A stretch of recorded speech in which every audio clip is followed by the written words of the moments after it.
there was some reaction to Carr, and one of the reactors is Senator Ron Johnson, a friend of the program from Wisconsin, and he joins us now from Washington.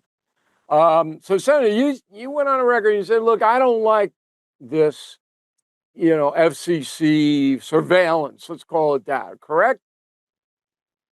Well, hello, Bill. Well, that question was sprung on me before I even heard what Carr said or the points he was making. I wasn't aware of what he was pointing to in terms of what the broadcasters were reporting falsely.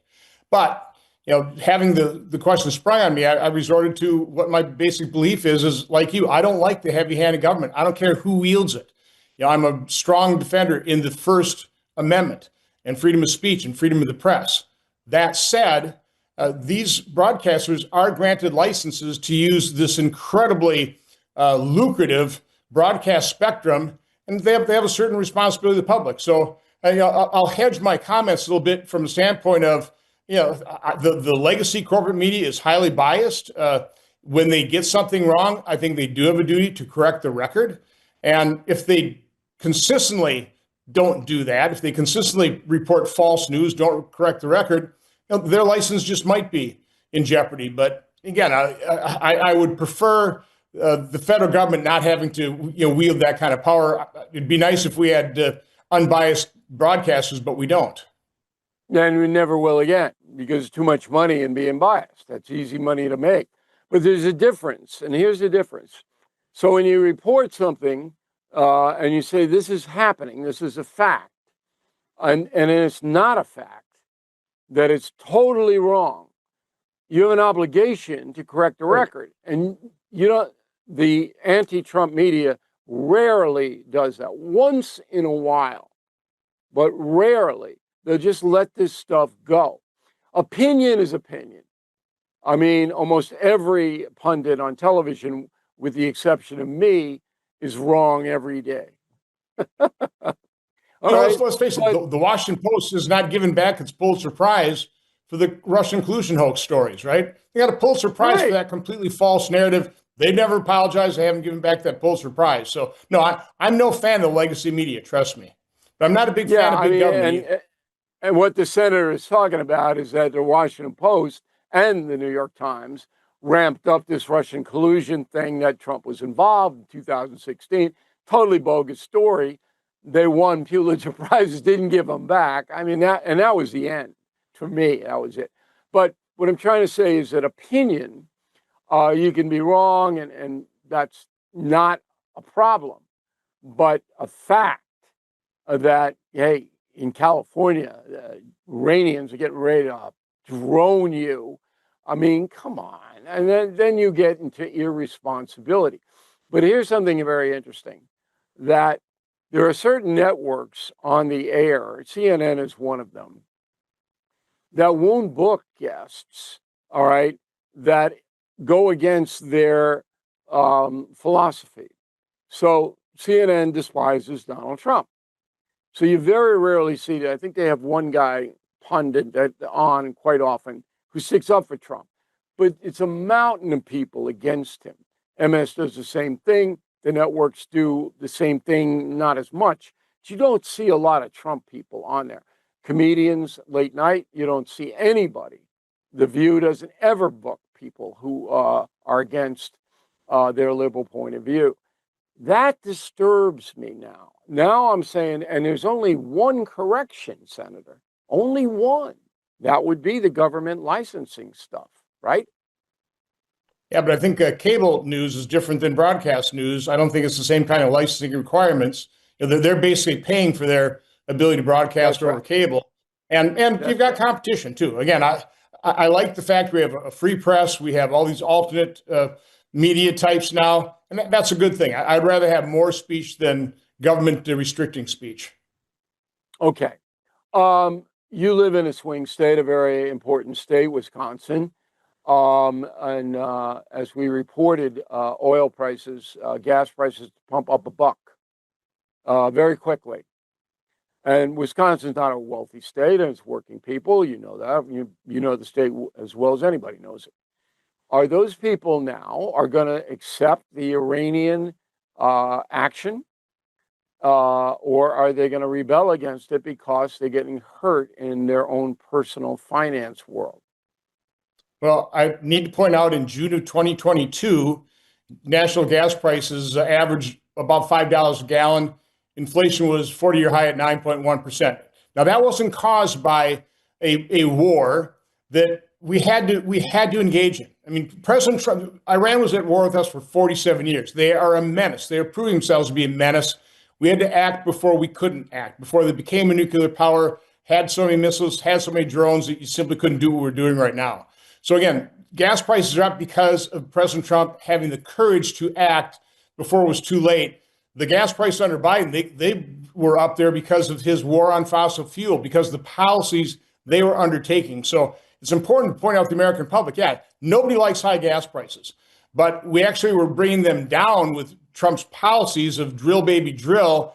And again, I hope people appreciate the fact that we had to act. I mean, we have to take Iran out. We can no longer allow them to menace the world. They've been doing it for 47 years. We cannot let them be a nuclear power. But I don't think we don't want them to, we can't allow them to plug up the Strait of Hormuz either. They have to be ended, that evil regime. The polls are about 50-50. The longer the Iranian thing goes on, the more the economy will be damaged.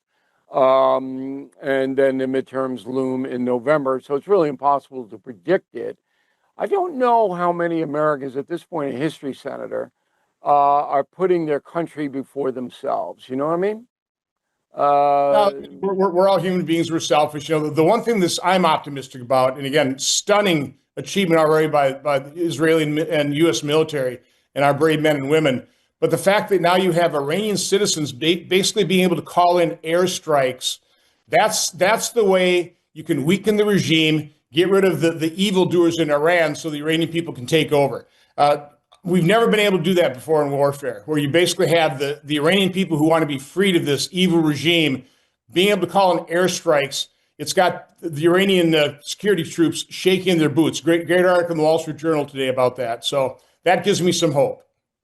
All right. We all need hope. Finally, a Save America actor very involved with this. On the merits of it, you should have to show an ID because it's in the Constitution that you cannot vote unless you're an American citizen. So how else could the authorities police the Constitution unless they're asking for proof of citizenship? That doesn't seem to be that complicated. Yet you have an entire party, the Democratic Party, that opposes that. They're going to block that SAVE Act. That's going to be blocked. They're not going to get the 60 votes in the Senate. I'm just flabbergasted at this, that an entire party would say, we don't really care about what the Constitution says. We don't want any requirement in order to register to vote. How stunned are you? Well, it doesn't surprise me. This is existential to their game plan of turning America into a one-party nation.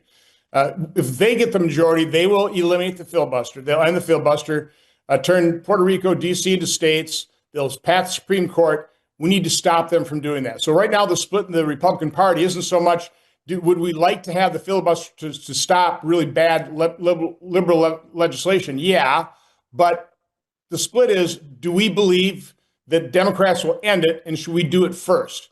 I'm in that camp versus the other people that are hoping against all hope the Democrats won't do it.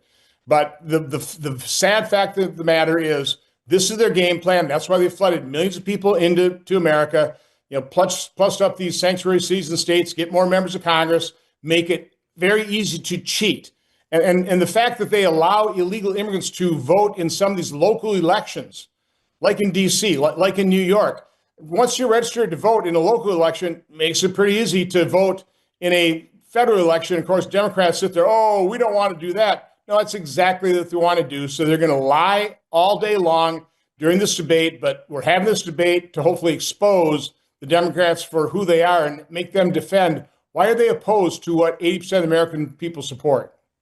Well, Minority Leader Schumer continues to make the argument that this is unfair, that a lot of people don't have IDs and they can't get IDs So some woman who's been married to 5 different guys has 5 different names and doesn't have the name on her birth certificate or whatever it may be.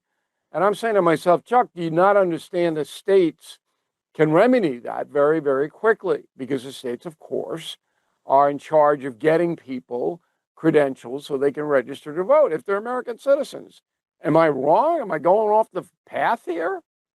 No, in the end, Senator Lee, it's his piece of legislation. He's made it as easy as possible to get the kind of ID, but you have to go through the effort to show that you're a citizen, have the type of ID to vote. But in the end, he leaves it up to the states because we still want states to administer elections. Yeah. We're just talking about some very common sense national standards governing those state running elections.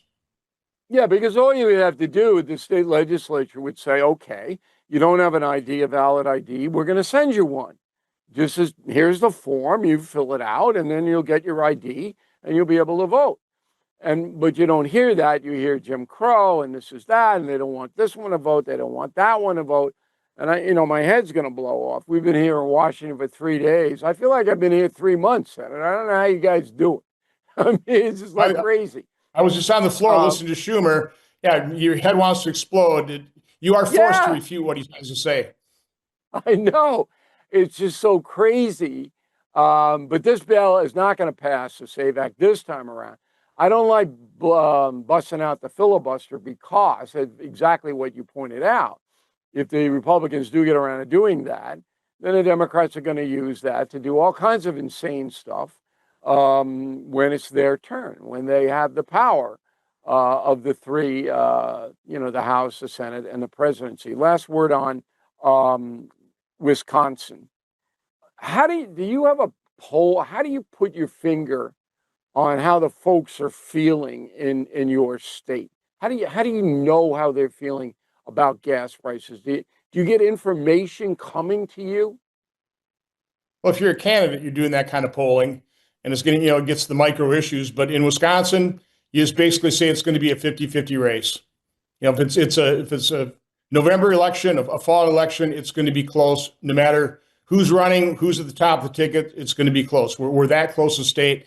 That's why we have a very conservative senator and we have a very liberal senator as well. Doesn't make a whole lot of sense, but that's what we've got. And that's because of Milwaukee and Madison. Those are the 2 big urban centers that vote left, right? Yeah. So, to me, I always used to describe Pennsylvania as you've got Philadelphia and Pittsburgh and then Alabama in between. It's very similar to Wisconsin. We got Milwaukee, we got Madison, and we got a very conservative rural area throughout Wisconsin. And just breaks down pretty much 50-50. All right, Senator. Thanks very much for taking the time to talk to us. Really appreciate it. Hope to see you again soon. Stay well.